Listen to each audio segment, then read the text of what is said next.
अब जो वाकया सुनाने जा रहा हूं वो बड़ा जबरदस्त और दिलचस्प वाकया, उससे बहुत सी चीजें आपको मिलेंगी। ईमान से पहले आदमी का हाल क्या है, लेकिन वहीं पर ईमान की दौलत जब उनको मिल जाए तो उनका हाल क्या होता है। आइए एक और जबरदस्त एक नक्शा खींचकर आपको बताता हूं। एक बार ये तय हो गया मूसा अलैहिस्सलाम में और फिरौन में, ये रोज रोज के झगड़े ठीक नहीं है, आओ एक मैदान में जमा हो जाते हैं, तुम अपना मामला दिखाओ, हम अपना मामला दिखाते हैं, या तो तुम झुक जाओ या हम झुक जाएं, आओ। देखिए फिरौन ने अपने जादूगरों से कहा कि चलो आज मूसा को और मूसा की कौम को पस्त करना है। ऐसा करतब दिखाना, ऐसा तिलसम दिखाना, ऐसा जादू दिखाना कि मूसा और मूसा की कौम भाग जाए। शिकस्त होनी चाहिए। जादूगरों को भरोसा था बिल्कुल। चलो एक मैदान में जमा हो गए, मूसा अपने चंद साथियों को लेके आए, फिरौन अपना लाव लश्कर लेकर आया। फिरौन के साथ बड़े माहिर जादूगर थे, ये वाकया सुना होगा लेकिन आज मुझसे सुनो। फिरौन के साथ बड़े माहिर जादूगर थे। तय होता है कि चलो अपना अपना कर्तव्य दिखलाओ। फिरौन ने कहा जादूगरों, अपने जादूगरों से चलो दिखाओ। जादूगर चूंकि ईमान वाले तो थे नहीं, इसलिए सौदेबाजी पर उतर आए और फिरौन से कहने लगे, फिरौन मेरे मालिक, मेरे आका, मेरे रब, मेरे खुदा, ये बता दो अगर हम फिर मूसा पर गालिब आ गए, अगर हम जीत गए, अगर हमने मूसा और उनकी कौम को हरा दिया तो हमारा इनाम क्या होगा। पहले हमारा इनाम तो बता दो, हम ऐसे ही क्यों करतब दिखाएं, हमारा इनाम क्या होगा। फिरौन ने कहा कि दिखाओ अपना करतब, दिखाओ अपना जादू। तो फिरौन के जादूगरों ने जादू दिखाने से पहले क्या कहा, कुरान उन जादूगरों के अल्फाज को रिकॉर्ड करता है। उन जादूगरों ने फिरौन से कहा, इन्ना लना लाजरन इन कुन्ना नहनुल गालिबीन। ठीक है, हम अभी जादू दिखाते हैं, लेकिन आए फिरौन ये बताओ अगर हमने मूसा और मूसा की कौम को हरा दिया और हमारा करतब देखकर, हमारा नाटक देखकर अगर ये सब हार जाओ, भाग जाएं, तो हमारा अज्र क्या होगा। इन्ना लना लाजरन, हमारी मजदूरी क्या होगी, हमारा इनाम क्या होगा। इन कुन्ना नहनुल गालिबीन, अगर हम इनके ऊपर गालिब आ गए तो, अगर हम इनके ऊपर गालिब आ गए तो क्या इनाम होगा। फिरौन ने मुस्कुराते हुए जवाब दिया, इन्नकुम लमिनल मुकर्रबीन, अगर मूसा और मूसा का लश्कर हार गया, शिकस्त फाश दे दी, डर गया और भाग गया, तो तुम लमिनल मुकर्रबीन का तर्जमा में तुम मेरी कैबिनेट में शामिल हो जाओगे, कैबिनेट मिनिस्टर बन जाओगे। सही तर्जमा ये, तुम मेरे बहुत करीब हो जाओगे।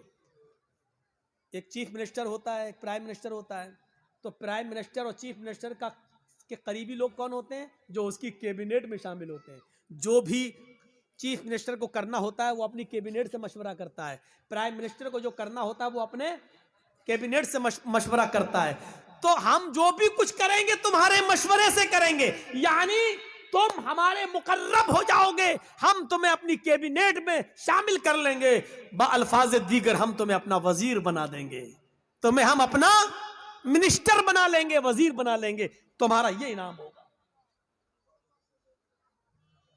अब इतना सा लालच अगर किसी को मिल जाए तो ये तो बहुत बड़ी बात हो गई ना।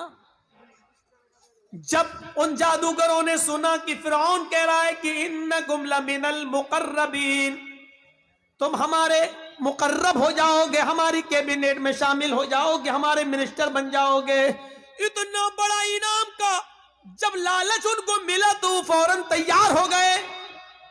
फिर उनके पास जो रस्सियां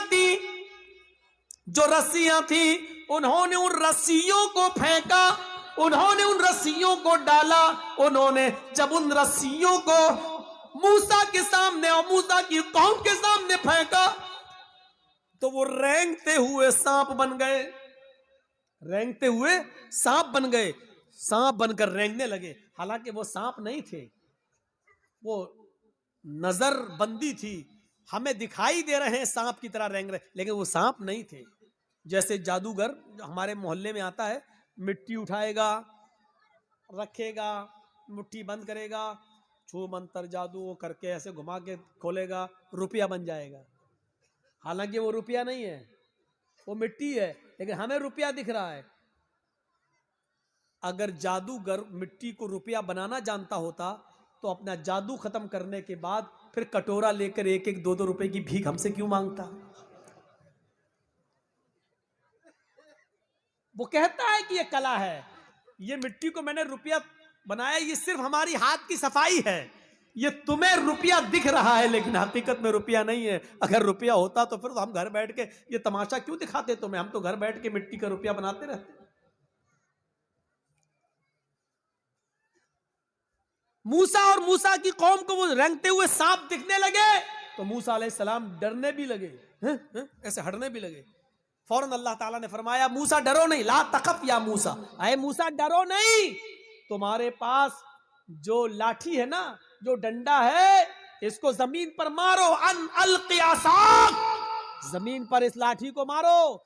मूसा अलैहिस्सलाम ने वो लाठी जमीन पे मार दी और जैसे ही जमीन पे लाठी मारी वो अजदहा बन गया। अजदहा बहुत बड़ा होता है, वो अजदहा बन गया और उसने अपना मुंह फाड़ा और अंदर को सांस ली, बाहर को नहीं, अंदर को, अंदर को। जब उसने अंदर को सांस ली तो वो जितने भी सांप जो रस्सियां बनी हुई थी वो सब उसके मुंह में घुसते चले गए, करके सबको खा गया। यहीं से मूसा फिरौन के जादूगरों की अकल ठिकाने आ गई। वो समझ गए हमने जो दिखाया वो नकली चीज थी, मूसा ने जो दिखाया वो ओरिजिनलिटी थी, वो असलियत थी। वो समझ गए कि अब हक के आगे मेरा बातिल नहीं चलेगा। यकदम वहीं से बदल गए, यहीं से चेंज हो गए। मूसा अलैहिस्सलाम ने डंडा जमीन पे मारा, वो अजदहा बन गया, अजदहा उनके सांपों को निकल गया। फिरौन के जादूगर समझ गए कि अब मेरी खैर नहीं, अगर मैंने कुछ और दिखाया तो हमारी आफत, हमारी बर्बादी, क्योंकि हमने जो दिखाया वो जादू था, मूसा ने जो दिखाया वो हकीकत है और जादू कभी हकीकत का मुकाबला नहीं कर सकता। फौरन वहीं के वहीं वो सारे जादूगर पलटे और चीख पड़े, आमन्ना बिर्रब्बे मूसा व हारून, हम मूसा और हारून के रब के ऊपर ईमान ले आए। चीखते हुए उन्होंने कहा, अब हमने फिरौन को छोड़ दिया, मैं मूसा और हारून के रब पर ईमान ले आया। उन्होंने ये नहीं कहा कि मैं अल्लाह पर ईमान लाया। जादूगरों ने क्या कहा, बिरब्बे मूसा व हारून, हारून और मूसा के रब पर ईमान लाया। अगर वो ये कहते हैं कि मैं तो अल्लाह पर ईमान लाया, तो लोगों का अल्लाह और लोगों का खुदा तो वही बना हुआ था फिरौन, इसलिए मूसा और हारून का रब नहीं था। मूसा और हारून अलैहिस्सलाम ने कभी फिरौन को अपना रब नहीं माना, मूसा और हारून ने अपना रब अल्लाह को माना था। इसलिए क्या कहा, आमन्ना बिरब्बि मूसा व हारून, मैं हारून और मूसा के रब पर ईमान ले आया, यानी मैं अल्लाह पर ईमान लाया। फिरौन तो शजदर रह गया, लाया था मूसा और उनको हराने के लिए, और ये तो हम ही हार गए, ये सारे जादूगर पलट गए, ये सारे जादूगर उधर चले गए। अभी देखिए, जब तक जादू दिखा रहे थे तब तक वो काफिर थे, लेकिन जब मूसा ने अपना हुनर दिखलाया, मौजिजा दिखलाया, तो वो ईमान ले आए। अब ईमान लाने के बाद ताकत देखिए उनके अंदर वही मौजूद है, अभी हटे नहीं, अभी अपने घर नहीं गए। अब जब ईमान ले आए, जब कह दिया आमन्ना बिरब्बि मूसा व हारून, जब कह दिया कि हारून और मूसा के रब पर ईमान लाए, तब उनके ईमान लाने के बाद उनके अंदर ताकत क्या आई वो दिखाना चाहता हूं। एक मोमिन के अंदर ईमान जब आ जाए तो उसकी ताकत क्या होती है वो चीज समझ लीजिए। जब वो ईमान लाए तो फिरौन ने कहा, ये क्या किया तुमने? तो उन्होंने जवाब दिया कि अल्लाह की तरफ से हक आ जाने के बाद और अपनी आंखों से हक देखने के बाद भी मैं तुम्हारी गुलामी करूं और तुमको अपना रब मानूं, तो हमसे बड़ा बदनसीब कोई नहीं होगा, हमसे बड़ा फिर पागल कोई नहीं होगा। हमने आज अपनी आंखों से हक देख लिया और सच्चाई देख ली और मूसा की का मौजिज़ा देख लिया है। मूसा ने जो दिखाया वो अल्लाह की तरफ से है, इसलिए अब हक आ जाने के बाद हम तुम्हारी गुलामी नहीं कर सकते, हम तुम्हें तरजीह नहीं दे सकते। फिरौन ने कहा, तब जानते हो तुम्हारा अंजाम क्या होगा, जानते हो तुम्हारा अंजाम क्या होगा। उन्होंने कहा, ए फिरौन, फिर हमारे अंजाम को भी बता दो कि क्या अंजाम होगा हमारा। फिरौन ने कहा, ला उक़त्तिअन्ना अयदियकुम व अर्जुलकुम मिन खिलाफ थुम्मा ला उसल्लिबन्नकुम अजमईन। कुरान कह रहा है, आए मेरे जादूगरों, अगर तुमने मूसा और हारून के रब को छोड़कर मुझे रब न माना और तुम न पलटे, तो हम तुम्हें क्या अजाब देंगे, क्या सजा देंगे तुम जानते हो। ला उक़त्तिअन्ना अयदियकुम व अर्जुलकुम मिन खिलाफ, हम तुम्हारे हाथ कटवा देंगे, हम तुम्हारे पैर कटवा देंगे मुखालिफ सिमतों से, यानी दाहिना हाथ काटेंगे तो बायां पैर और बायां हाथ काटेंगे तो दायां पैर। अगर हमने दायां हाथ काटा तो बायां पैर कटवाएंगे, और किसी का अगर हमने बायां हाथ काटा तो उसका दायां पैर कटवा देंगे। लउक़त्तिअन्ना अयदियकुम व अर्जुलकुम, अरबी से वाकिफ होंगे तो आप समझ जाएंगे, लेकिन अरबी से वाकिफ नहीं है, अल्फाज की ज्यादती माना की ज्यादती पर दलालत करती है। अरबी जबान में कता यक्ताओं के माना होते हैं काटना, ये इसको कहा जाएगा कता, काटना, लेकिन इधर से काटा, इधर से काटा, इधर से काटा, ये काटा, ये काटा, इसको कहा जाता है कत्ता युक़त्तिउ तक़ती, टुकड़े टुकड़े करना। फिरौन ने ये नहीं कहा था कि हम तुम्हारे हाथ और पैर काट देंगे। फिरौन ने कहा, ला उक़त्तिअन्ना अयदियकुम व अर्जुलकुम, हम तुम्हारे हाथ के टुकड़े टुकड़े करवा देंगे, हम तुम्हारे पैर के टुकड़े टुकड़े करवा देंगे। हमारी जबान में कीमा कीमा कर देंगे, बोटी बोटी कर देंगे मुखालिफ सिमतों से, यानी पहले अंगूठा काटेंगे, फिर पंजा काटेंगे, फिर पिंडली काटेंगे, टखना काटेंगे, पिंडली काटेंगे, घुटना काटेंगे, रान काटेंगे, कमर काटेंगे। अगर मैंने तुम्हारा दाहिना पैर काटा तो ऐसे ही बायां हाथ काटेंगे, पहले उंगली काटेंगे, पोर काटेंगे, कलाई काटेंगे, गट्टा काटेंगे, हाथ की ये कलाई, फिर ये कोहनियों, फिर कंधा, यानी हम टुकड़े टुकड़े कर देंगे। कितनी दर्दनाक सजा, जिंदा आदमी को एक एक हिस्सा काटा जाए। लउक़त्तिअन्ना अयदियकुम व अर्जुलकुम मिन खिलाफ, हम पहले ऐसा करेंगे और ऐसा करने के बाद भी अगर तुम न माने, तुम्मा लउसल्लिबन्नकुम अजमईन, तो फांसी का फंदा लगा के फिर हम तुम्हें सूली पे चढ़ा देंगे। अब दो चीजें समझ लो, इतनी बड़ी सजा सुनने के बाद इनका जवाब क्या था।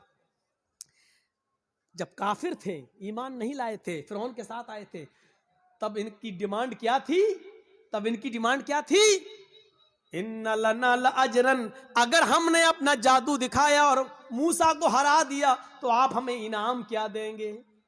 अभी इनाम मांग रहे थे, सोना चांदी दौलत मांग रहे थे, लेकिन ईमान लाने के बाद जब इतनी बड़ी सजा सुनी तो उसके बाद उनका जवाब क्या था।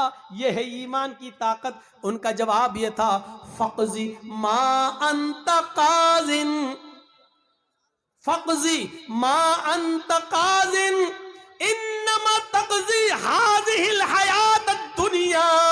आए फिरौन, तुझे जो करना हो कर। फ़क़ज़ी मा अंत क़ाज़िन, आए फिरौन, तुझे जो करना हो कर, मेरे साथ, मेरी बॉडी के साथ, मेरे जिस्म के साथ, मेरे पैरों के साथ, मेरे हाथ के साथ, मेरे जिस्म के साथ, जो कुछ भी तू कर सकता है कर ले। इन्नमा तक़ज़ी हाज़िल हयात दुनिया, तू सिर्फ मुझे दुनिया में सजा दे सकता है, सिर्फ दुनिया में मुझे परेशान कर सकता है, सिर्फ दुनिया में तू मेरे ऊपर हुकूमत चला सकता है, सिर्फ दुनिया में तू मुझे सजा दे सकता है, आखिरत में तू हमें सजा नहीं दे सकता है, आखिरत का तू हमारे मालिक नहीं है। जो अभी इनाम मांग रहे थे, ईमान लाने के बाद वो कह रहे हैं जो करना हो कर ले, लेकिन अब हम मूसा और हारून के रब को छोड़ने वाले नहीं हैं। ये है ईमान, ये है ईमान। यहां तो हमारा ईमान का बड़ा हाल है। अगर दो चार आदमी हमें पकड़ के बांध दो जय श्री राम, तो हम कह भी देंगे अपनी जान बचाने के लिए जय श्री राम। वो एक अलग मसला है कि ऐसे मौके पर नारा लगाना चाहिए या कोई मजबूर करे तो जय श्री राम कह सकते हैं कि नहीं कह सकते, वो एक अलग मसला है। उस मसले पे जाएंगे तो रात बीतेगी, क्योंकि फिर दलीलें देना पड़ेंगी और सबूत देना पड़ेंगे। उस तरफ अभी हम नहीं जाना चाहते हैं मेरे भाइयों, ये एक अलग मसला है। लेकिन जरा सोचो कि आज हमारा ईमान क्या है और उनका ईमान क्या था। जो अभी इनाम मांग रहे थे वो अब कह रहे हैं कि सजा भी दे दो, लेकिन हम अब ईमान से फिरने वाले नहीं है। ये होता है ईमान, ये होता है ईमान। अरे हम ईमान के लिए और इस्लाम के लिए अपनी जान की कुर्बानियां क्या देंगे। हम तो अपने मुआशरे में और अपनी समाज में फैली हुई बुरी बिदअतों को भी छोड़ने के लिए तैयार नहीं हैं।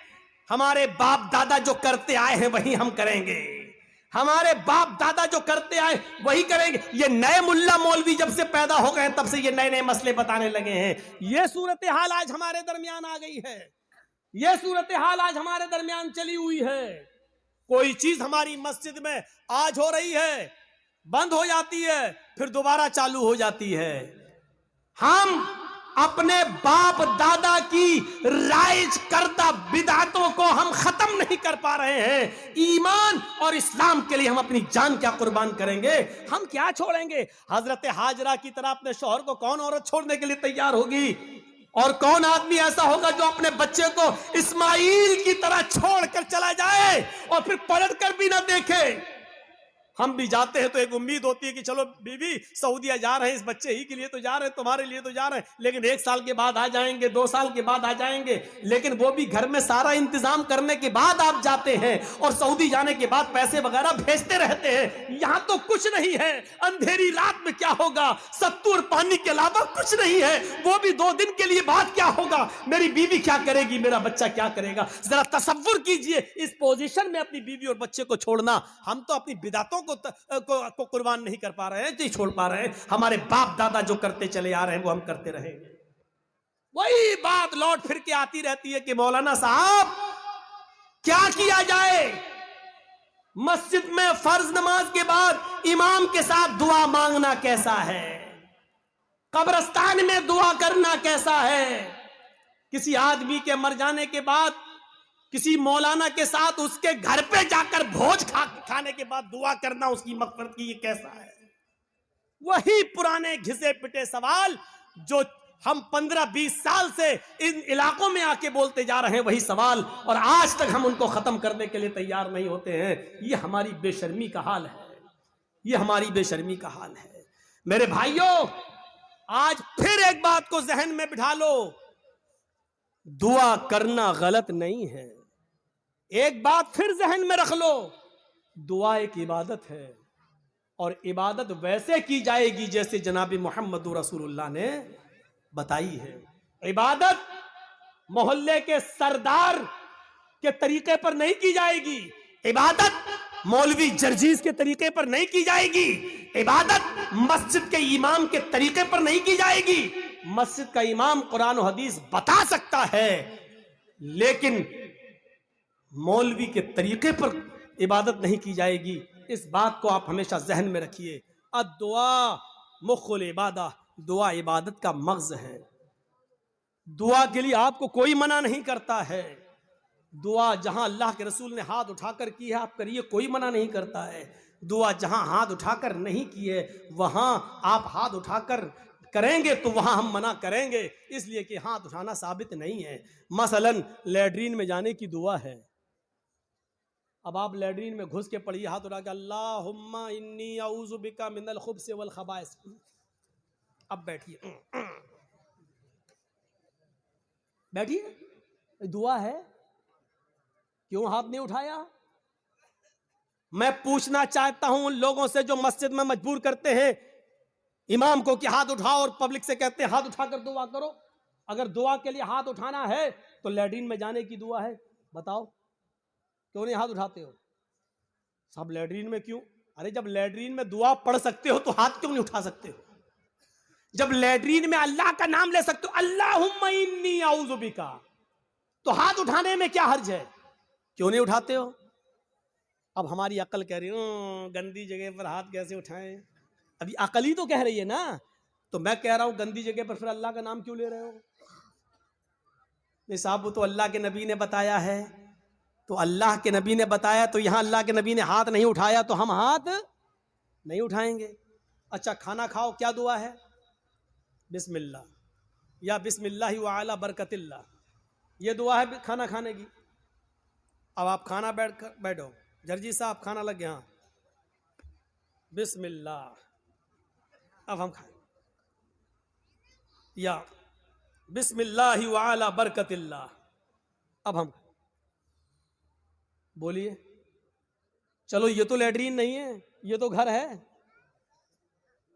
यहां पर हाथ उठाकर अगर कोई आदमी दुआ करे बिस्मिल्लाह या बिस्मिल्लाह व अला बरकतिल्लाह, तब खाना खाए, कैसा लगेगा आपको? क्यों नहीं उठाते हो? ये भी तो दुआ ही है। साहब अल्लाह के नबी ने नहीं उठाए इसलिए हम नहीं उठाए। आ गई ना बात वही, जहां नबी ने उठाया वहां उठाओ। हम भी तो यही कह रहे हैं, जहां नबी ने नहीं उठाया वहां मत उठाओ। हम भी तो आपसे यही कह रहे हैं। अच्छा, वुजू बनाया, क्या दुआ पढ़ते हो? बिस्मिल्लाह। वुजू के बाद क्या दुआ पढ़ते हो? अशहदु अल्ला इलाहा इल्लल्लाह व अशहदु अन्ना मुहम्मदन अब्दुहु व रसूलुहु, अल्लाहुम्मा जअलनी मिनत तव्वाबीन व जअलनी मिनल मुततहिरीन, यही दुआ तो पढ़ते हो। अच्छा, वुजू बनाने के बाद किसी को देखा, पैर धुलने के बाद आया हो, किबले की तरफ मुंह करके अशहदु अल्ला इलाहा इल्लल्लाह वहदहु ला शरीका लहु व अशहदु अन्ना मुहम्मदन अब्दुहु व रसूलुहु, अल्लाहुम्मा जअलनी मिनत तव्वाबीन व जअलनी मिनल मुततहिरीन।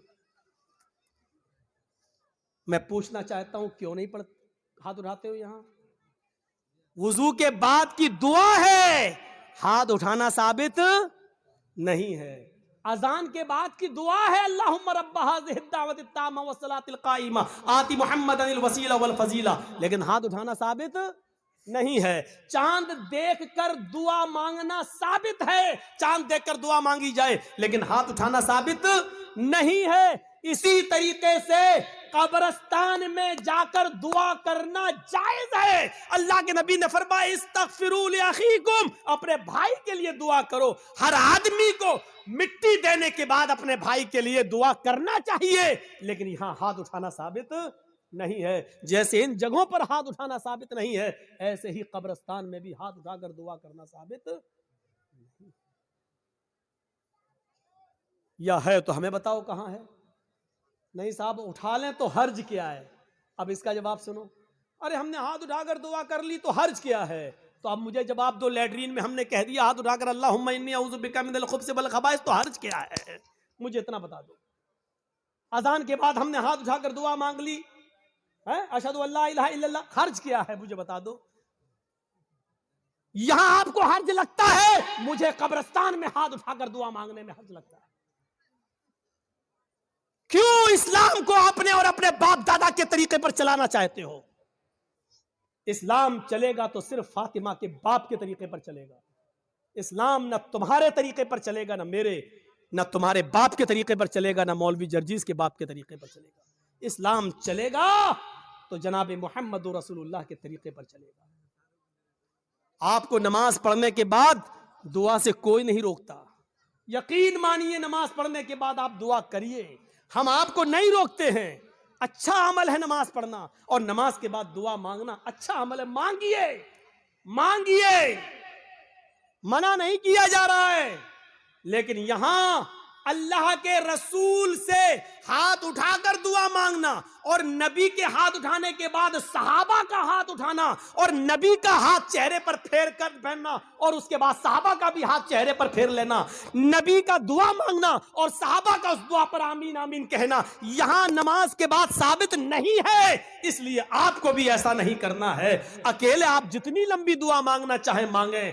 आपकी बेटी बड़ी है, शादी के रिश्ते आते टूट जाते हैं, नमाज के बाद दुआ मांगिए, अल्लाह मेरी बेटी को कोई दीनदार रिश्ता अता फरमा दे। आपकी रोजी रोटी में बरकत नहीं, अल्लाह मुझे मेरी रोजी रोटी में बरकत दे। आपको जितनी दुआ मांगना मांगो, ये 2 मिनट वाली दुआ को रस्म मत बनाओ मेरे भाई।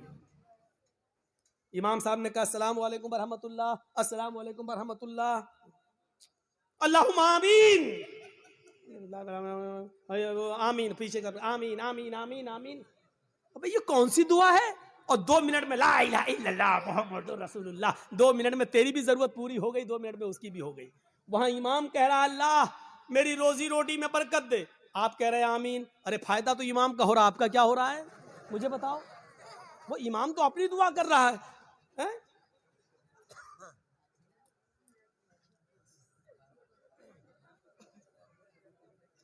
अब इमाम बेचारा कुंवारा है, शादी नहीं हुई है, इमाम कह रहा अल्लाह मुझे दीनदार लड़की अता फरमा, आप कह रहे हैं आमीन। फायदा तो इमाम का हो रहा, तुम्हारा क्या हो रहा है? अरे इमाम अपनी दुआ मांगे, तुम अपनी दुआ मांगो यार। इमाम की अपनी जरूरतें हैं, तुम्हारी अपनी जरूरतें हैं। इमाम का बेटा बीमार है, उसके पेट में दर्द है, वो कह रहा अल्लाह मेरे बेटे को शिफा अता फरमा। अरे तुम्हारे बाप को कैंसर है, तुम अपनी दुआ मांगो अल्लाह मेरे बाप को कैंसर है, अल्लाह मेरे बाप को शिफाए कामिला और आजिला अता फरमा। अरे इमाम के साथ साथ तेरे आमीन कहने से मखसूस दुआएं हो रही हैं। इमाम तेरे लिए दुआ नहीं कर रहा है, और तुम जो आमीन आमीन कह रहे हो उसमें तुम्हारे लिए दुआओं पे आमीन नहीं कही जा रही है। अरे तुम अपनी दुआ मांगो, इमाम की जरूरत 2 मिनट में पूरी हो रही है, तुम्हें कुछ ज्यादा मांगना तुम ज्यादा मांगो। ये क्या दुआ है कि जब इमाम की सारी जरूरतें पूरी हो रही हैं उसी वक्त तुम्हारी भी हो रही हैं।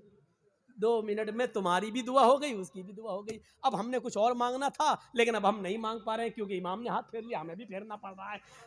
अब हमें कुछ और मांगना है। मेरी बीवी हमें कुछ समझती ही नहीं है, अब अल्लाह मेरी बीवी को मेरा फर्मा बरदार बना दे। अब इमाम तो हाथ फेर चुके हैं, अब कैसे दुआ मांगे? अब मांगना चाह रहे हैं लेकिन हाथ गिर भी नहीं रहे, लेकिन मजबूरी में फेरना पड़ रहा है। अब फेरना पड़ा, अब मुंह मुंह में कहना पड़ रहा अल्लाह मेरी बीवी को हिदायत दे। इसको आदत मत बनाइए मेरे भाई। दुआ को हम मना नहीं कर रहे हैं, नमाज के बाद भी दुआ को मना नहीं कर रहे हैं। दुआ को हम सिर्फ इसलिए मना कर रहे हैं कि सलाम फेरने के बाद आदमी आज़ाद हो गया है। वो अपनी दुआ मांगे, आप अपनी दुआ मांगिए। वो 2 मिनट मांगो, 5 मिनट मांगो, 10 मिनट मांगो, 15 मिनट मांगो, आधा घंटा मांगो। और दुआ तो मेरे भाइयों मजमे में है, सही बताऊं तो दुआ का हक अदा ही नहीं होता है। दुआ का हक अदा तो तन्हाई में होता है, जब कोई ना देख रहा हो, 2 रकात नमाज पढ़ के अपने आप को सबसे छिपा कर, रो रो कर, आंखों से आंसू बहा बहा कर दुआ की जाए, तब दुआ का मजा कुछ और है। मेरे भाइयों ये दुआ का मजाक है। अल्लाह गांव में बहुत ज्यादा लफड़ा, अल्लाह मेरे गांव में बरकत दे, अल्लाह मेरे चौधरी को समझा दे, अल्लाह मेरे ये आमीन आमीन मोहम्मद रसूलुल्लाह। ये दुआ का मजाक है यार, मत बनाओ मजाक। इतना मजाक दुआ का कभी नहीं बनाया गया जितना हम दुआ का मजाक बना रहे हैं। हाथ उठाकर भी मांग सकते हो, लेकिन अकेले तन्हा।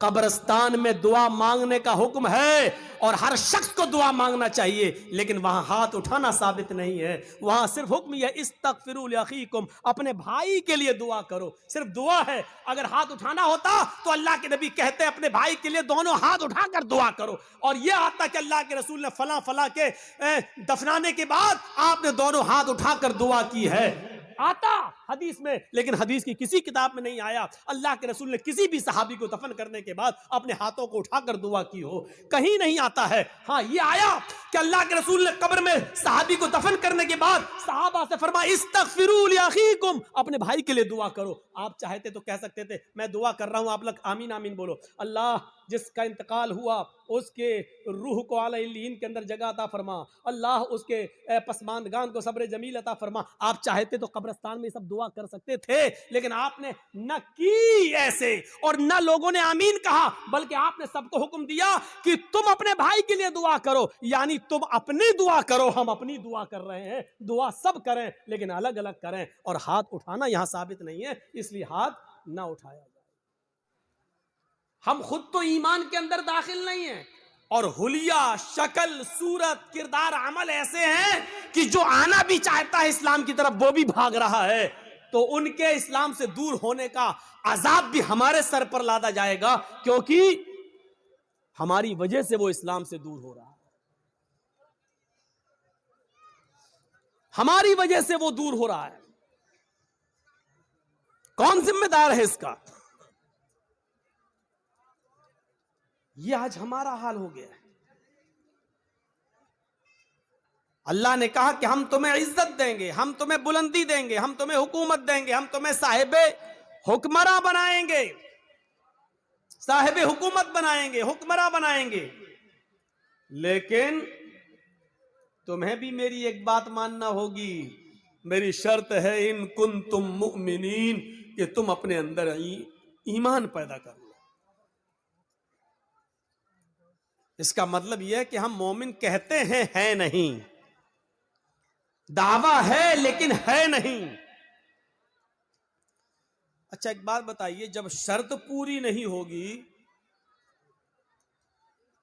तो मशरूत भी पूरा नहीं होगा।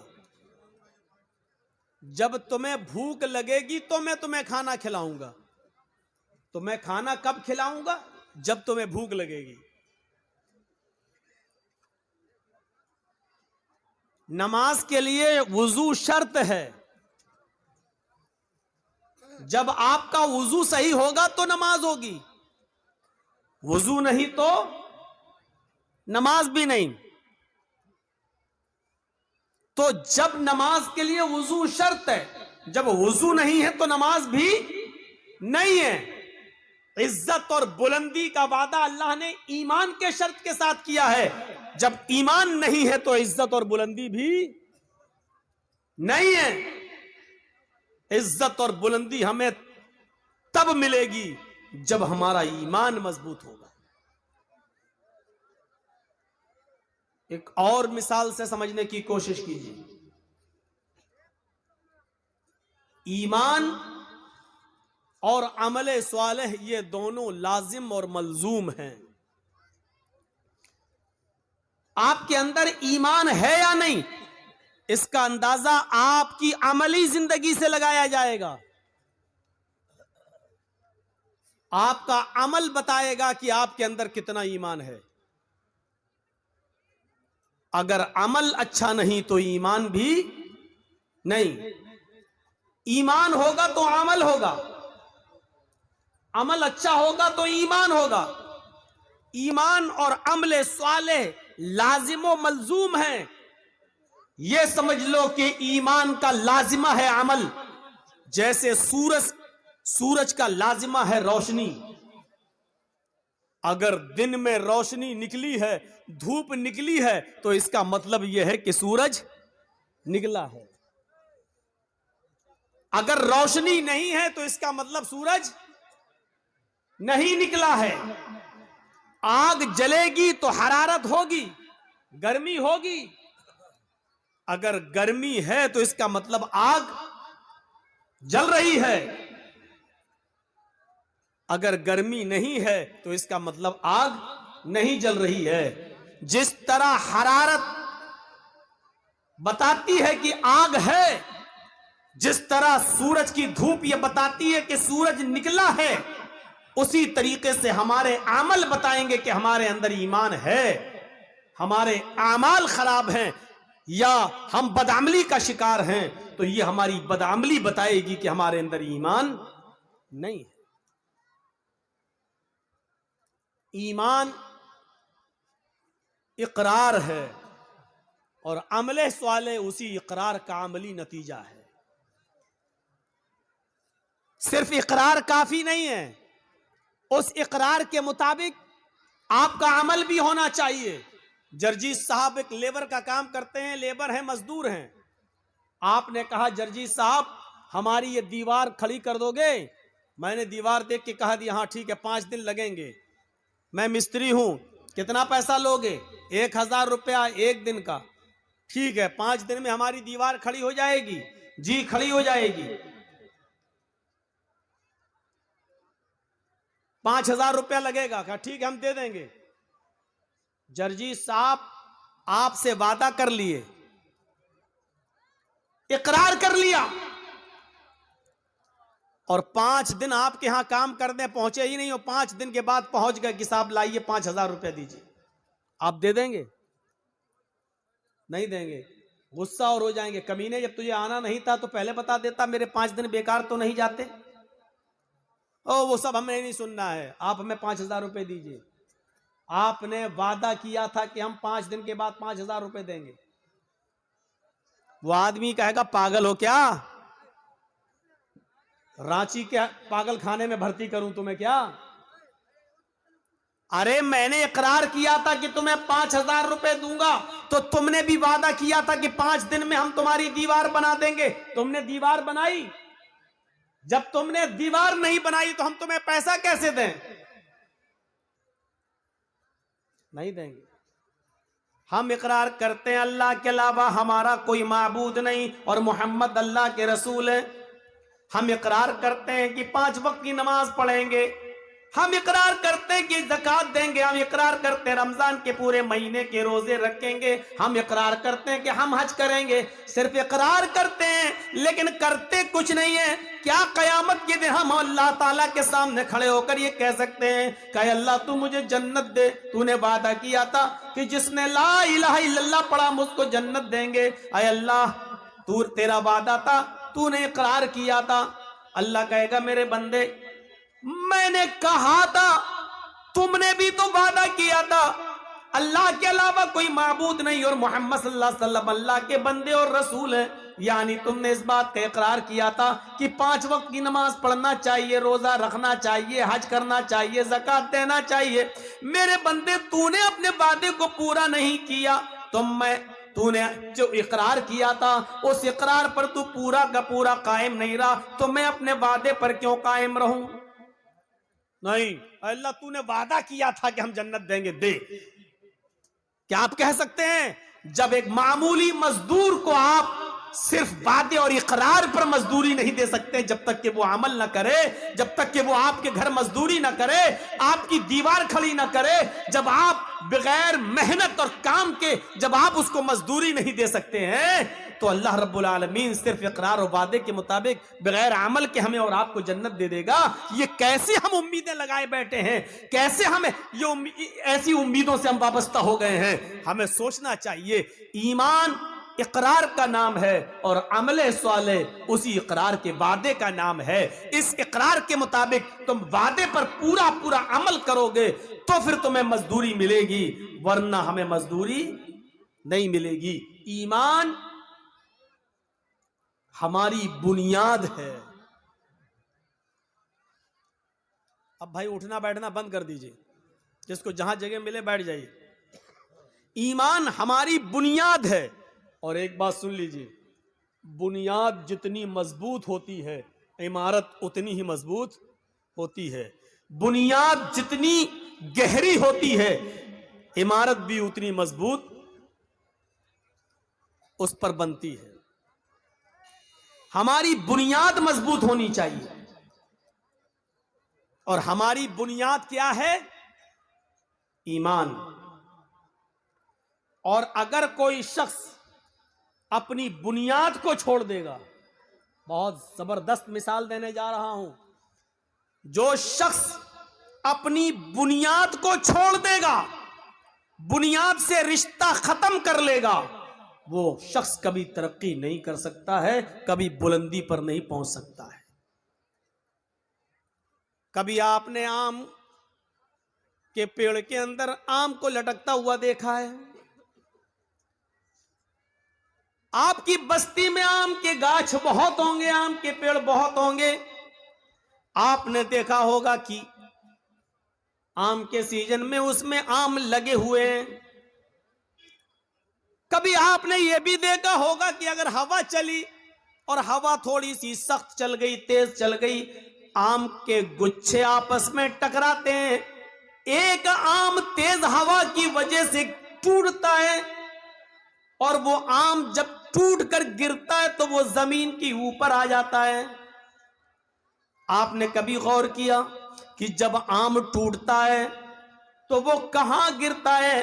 अगर मैं सवाल करूं तो आप इसका जवाब ये देंगे कि आम जब पेड़ से टूटता है तो वो जमीन के ऊपर गिरता है। मैं आपसे पूछना चाहता हूं, आम जब टूटता है तो जमीन के ऊपर क्यों गिरता है? वो आसमान की तरफ क्यों नहीं जाता है? या आसमान उसको अपनी ऊपर क्यों नहीं खींचता है? हवा उसको लेकर भी तोड़ सकती थी, लेकिन हवा ने उसको जमीन पर ही क्यों पटका है? हवा उसको लेकर आसमान की तरफ क्यों नहीं गई?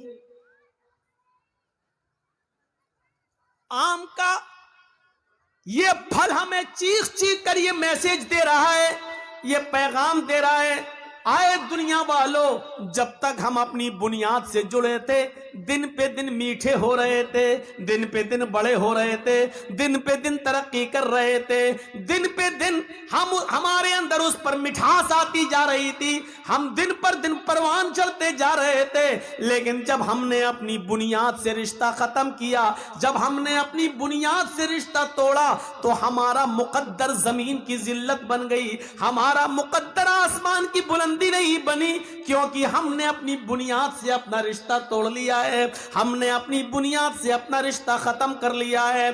जो चीज अपनी बुनियाद से अपना रिलेशन, अपना कॉन्टेक्ट, अपना कनेक्शन, अपना ताल्लुक खत्म करती है, वो जलील होती है, बुलंदी पर नहीं जाती है। आम जब तक अपनी बुनियाद से चिपका था, छोटा सा था, धीरे धीरे बड़ा होता जा रहा है, खट्टा था, धीरे धीरे उसमें मिठास आती जा रही है, हरा था, धीरे धीरे येलो कलर में बदलता जा रहा था।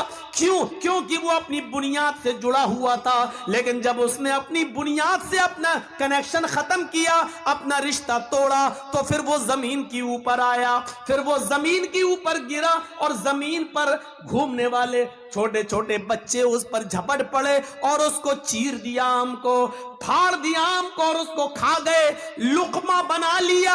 जो चीज अपनी बुनियाद से रिश्ता तोड़ती है, वो ऐसी ही नोची जाती है और ऐसी ही खाई जाती है, लोगों का लुकमा बन जाती है। मुसलमानों, नौजवानों, तुम्हारी बुनियाद है ईमान। जब तक ईमान से अपना रिश्ता मजबूत रखोगे, तरक्की करोगे, बुलंदी पर जाओगे। और जब ईमान से अपना रिश्ता खत्म करोगे, तो दुनिया तुम्हें अपना लुकमा बना लेगी, दुनिया तुम्हें अपने अंदर समो लेगी, और तुम दुनिया की उंगलियों के इशारों पे चलोगे। तुम्हें डांस कराया जाएगा, तुम्हें नचाया जाएगा, तुम्हें फिराया जाएगा, तुम्हें अपने उंगलियों के इशारों पर चलाया जाएगा।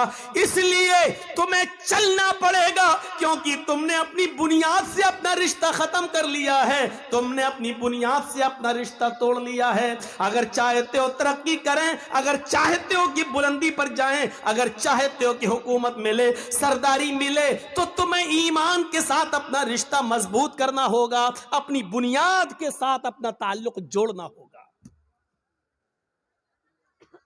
मैं इस चीज को बहादुरी नहीं मानता हूं। चंद लड़कों के बीच में एक लड़की जाती है और चेहरा खोली हुई है, लेकिन बस ऊपर से पर्दा डाले हुए है, और लोगों के बीच में जाकर अल्लाहू अकबर का नारा लगा देती है।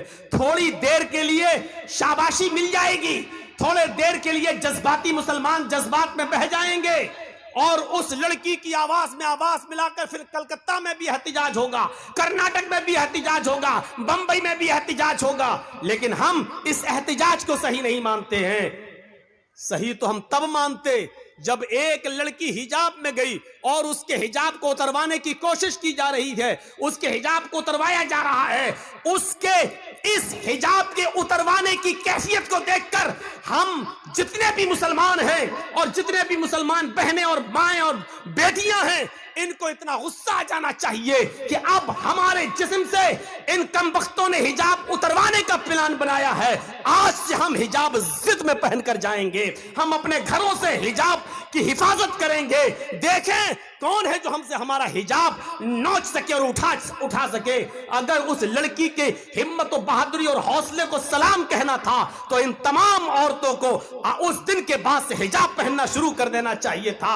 अगर ये सारी हिंदुस्तान की औरतें हिजाब पहनना शुरू कर दें, बुर्का ओढ़ना शुरू कर दें, चेहरा छिपाना शुरू कर दें, देख लीजिए डिबेट कितनी जल्दी बंद हो जाएगी, और फिर कोई आदमी हिजाब पर फिर पाबंदी नहीं लगाएगा, क्योंकि वो जान जाएगा कि अब मुसलमान एक जख्मी शेर की तरह है। इसकी एक औरत से अगर हिजाब उतरवाया तो ये सारी की सारी औरतें हिजाब पहनने वाली बन जाती हैं। तो इसलिए इसको छेड़ो ही मत, ये होना ये चाहिए था। लेकिन हुआ ये कि हम एहतिजाज कर रहे हैं, और चुनाव के बाद 10 मार्च के बाद यह एहतिजाज बंद हो जाएगा। क्यों? क्योंकि इसको चुनाव के लिए लाया जाता है, और ये बार बार उठेगा, और जब भी चुनाव आएगा इस तरीके के मुद्दे उठेंगे, क्योंकि इससे हिंदू और मुसलमान दोनों का ध्रुवीकरण किया जाता है। हम इस साजिश को नहीं समझ पाते हैं। हमारे अंदर ईमान कितना है ये हमें अंदाजा लगाना चाहिए। आपने एक पतंग को देखा होगा, पतंग उड़ती है। क्यों उड़ती है? हमने उस पतंग को उड़ाया, आगे बढ़ी, हमने ढील दी, वो और आगे बढ़ी, हमने और ढील दी, हल्का सा इशारा किया, फिर ढील दी, वो और आगे बढ़ी। हवा उसको बुलंदी पर ले जा रही है। वो पतंग बुलंदी पर क्यों पहुंची? कौन लेके गया? हवा। लेकिन थोड़ी देर के बाद आप देखते हैं दूसरी पतंग आती है और इस पतंग की डोर को काट देती है, इसके धागे को, मांझे को काट देती है। मैं कहता हूं हवा तो वही है जो अभी उस पतंग को ऊपर लेके जा रही थी, लेकिन जब उस पतंग की डोर कटती है तो फिर हवा उस पतंग को ऊपर लेकर क्यों नहीं जाती? अभी पतंग ऊपर लेकर जा रही थी, लेकिन अभी हवा उस पतंग को ऊपर लेके जा रही थी, लेकिन जब पतंग की डोर कटती है तो फिर वो हवा उस पतंग को ऊपर नहीं ले जाती है, बल्कि उसको जमीन पर आना पड़ता है। वही पतंग जो अभी ऊपर उड़ रही थी, अब डोर से रिश्ता तोड़ती है तो वो हिचकोले खाते हुए, जंपिंग करते हुए, कूला मंडियां खाते हुए वो जमीन पर गिरती है। और जमीन पर भी फिर वही हाल होता है। छिछोरे लड़के, अनपढ़ लड़के, मोहल्ले के अंदर जिनको स्कूलों कॉलेजों में जाने की फुर्सत ना हो, ऐसे छिछोरे लड़के उस पतंग के ऊपर टूट पड़ते हैं और उसकी छीना झपटी करके उसके टुकड़े टुकड़े कर देते हैं। ये पतंग जो आसमान की बुलंदी को छू रही थी, इसलिए क्योंकि वो अपनी बुनियाद से जुड़ी हुई थी, अपनी डोर से रिश्ता मजबूत की हुई थी, बुलंदी पर जा रही थी। लेकिन जब उसकी डोर को, उसके धागे को काट दिया गया, उसके बुनियाद से को तोड़ दिया गया, तो फिर वो पतंग फिर एक बालिश भी ऊपर नहीं जा सकी। फिर वो कुला मंडियां खाते हुए, जंपिंग करते हुए जमीन की ऊपर आती है, जमीन पर आती है और गिरती है, और जमीन पर बैठे हुए लड़के उस पतंग को फाड़ देते हैं, लूट लेते हैं। एक पतंग पर 20 लड़के गिर पड़ते हैं कि हमें मिल जाए, हमें मिल जाए, और छीना झपटी में उस पतंग के पर खच्चे उड़ जाते हैं। वो पतंग जमीन पर क्यों आई? पतंग का डोर से कटकर जमीन पे गिरना हमें यह मैसेज दे रहा है कि पतंग ने अपनी डोर से अपना रिश्ता तोड़ लिया है। जब इसने अपनी बुनियाद से रिश्ता, कनेक्शन खत्म कर लिया है, तो अब बुलंदी नहीं मिलेगी, आसमान की ऊंचाई नहीं मिलेगी। अब बुनियाद से रिश्ता खत्म करने के बाद जमीन पर आना पड़ेगा। जिल्लत उसका मस्कन बनेगी, जिल्लत उसका मुकद्दर बनेगी। अब वो बुलंदी पर नहीं जा सकती है, क्योंकि बुनियाद से उसने अपना रिश्ता तोड़ा है। मुसलमानों, जब तक तुम कुरान से, ईमान से अपने रिश्ते को मजबूत रखोगे, बुलंदी करोगे, अल्लाह की कसम ऊपर जाओगे, अल्लाह की कसम इज्जत मिलेगी।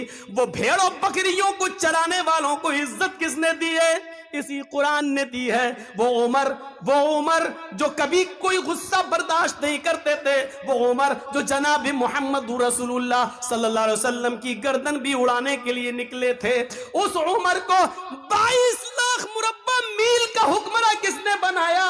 उस उमर को इतनी बड़ी जमीन की मिल्कियत किसने अता फरमाई है? इतना बड़ा बादशाह, इतना बड़ा हाकिम किसने बनाया है? 22 लाख मुरब्बा मील पर हुकूमत किसने की? हजरत उमर ने। हजरत उमर फारूक को हुक्मरान बनाया तो इसी कुरान करीम की दावत ने, इसी कुरान करीम ने, इसी ईमान के रिश्ते ने। उमर की हैसियत ईमान लाने से पहले क्या थी? लेकिन जब उमर ने ईमान से अपना रिश्ता जोड़ा तो तरक्की करते गए। इतनी तरक्की की कि अल्लाह के नबी को भी कहना पड़ा, लऊ कान बादी नबीयुल काना उमर, अगर मेरे बाद कोई नबी होता तो वो हजरत उमर होते।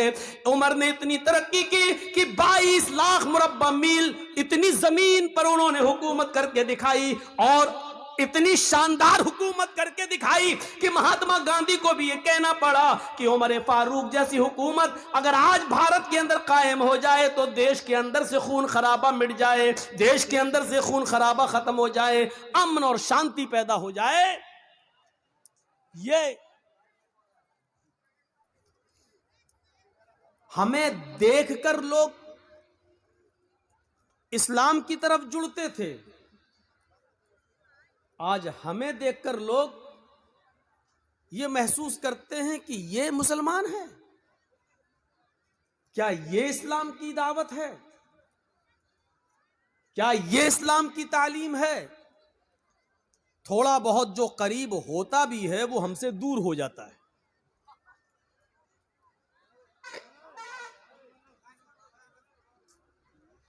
एक साइंटिस्ट ने कहा था कि मैंने दुनिया के अंदर जितने मज़ाहिब हैं, धर्म हैं, उनकी स्टडी मैंने की, उनको पढ़ा, उनका मुताला किया, तो सबसे अच्छा मजहब मुझे इस्लाम नजर आया। किताबों के आधार पर,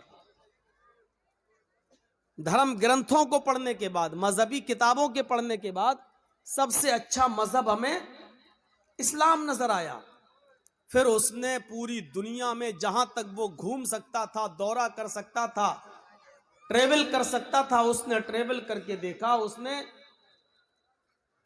जायजा लेकर देखा कि इस्लाम के मानने वाले कैसे हैं। तो उसने बरजस्ता ये कहा कि जब मैंने किताबों को पढ़ा तो दुनिया का सबसे बेहतर मजहब मुझे इस्लाम लगा, लेकिन जब मैंने दुनिया का दौरा किया तो मुझे बिगड़ी हुई कौमों में सबसे ज्यादा बिगड़ी हुई और सबसे ज्यादा बदकमाश कौम हमें मुसलमान नजर आई। इस हकीकत का एतराफ हमें और आपको करना पड़ेगा। हमारा मजहब सबसे अच्छा, लेकिन हमारा किरदार, हमारा अखलाक उस मजहब की रोशनी में अमल करके होना क्या चाहिए था। लेकिन पूरी दुनिया में सबसे ज्यादा बिगड़ा हुआ अगर कोई है तो वो मुसलमान।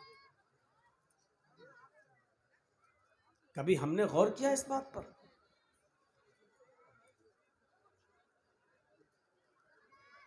जरा तसव्वुर कीजिए, हम जायजा ले रहे हैं, हमें देखकर कौन हमारे करीब आएगा।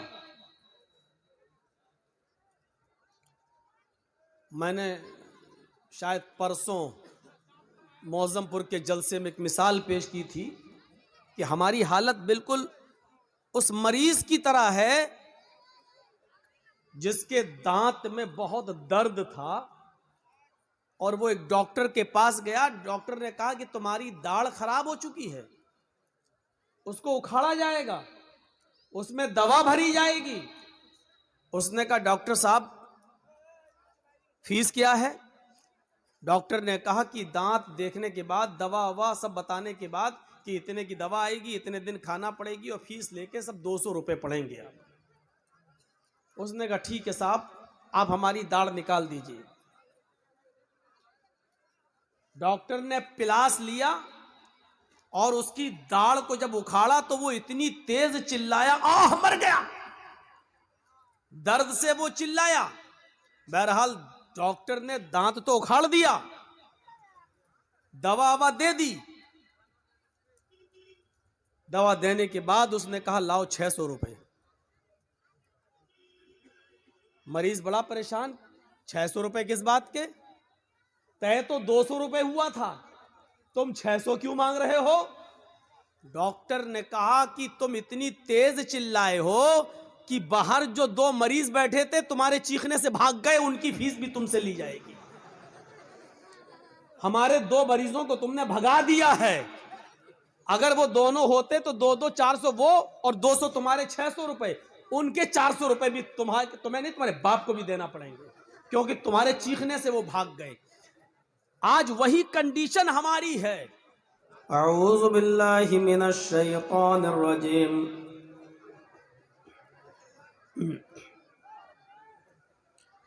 बिस्मिल्लाहिर रहमानिर रहीम।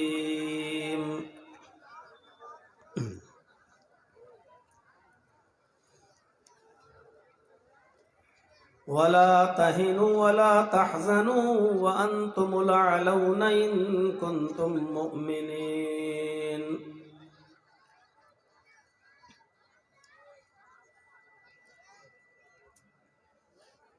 रब्बिश्रह ली सदरी व यस्सिर ली अमरी वहलुल उक़दतम मिन लिसानी यफ़क़हू क़ौली।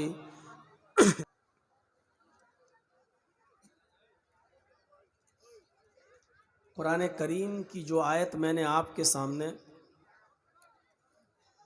खुतबा मसनूना के बाद पढ़ी है, उस आयत के अंदर अल्लाह रब्बुल आलमीन हमसे एक वादा कर रहा है।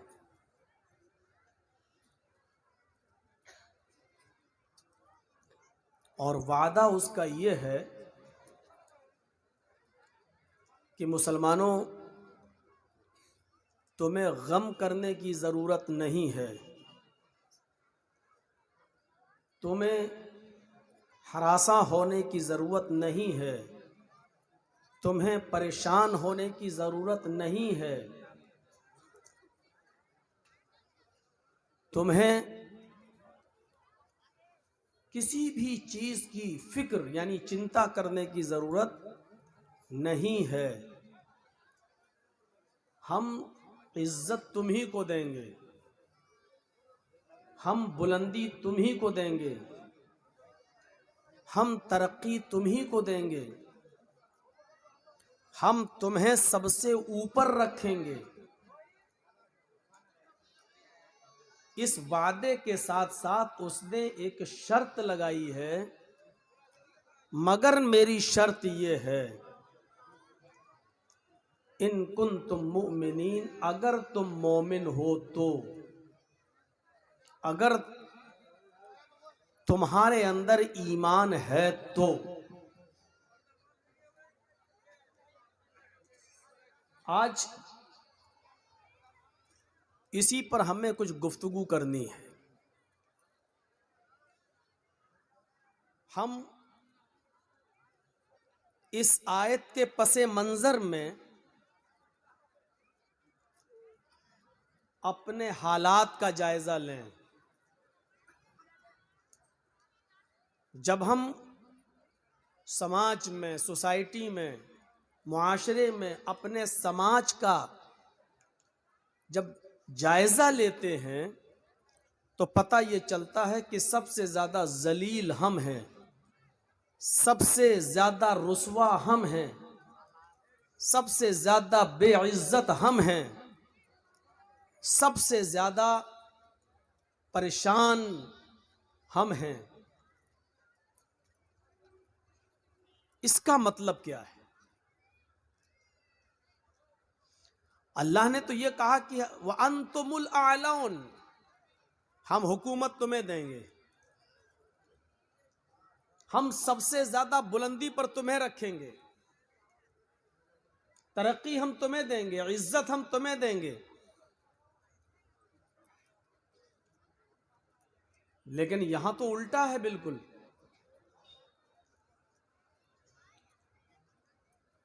बिल्कुल उल्टा है। यहां हम सबसे ज्यादा जलील हैं। हमने गौर नहीं किया अपने किरदार पर,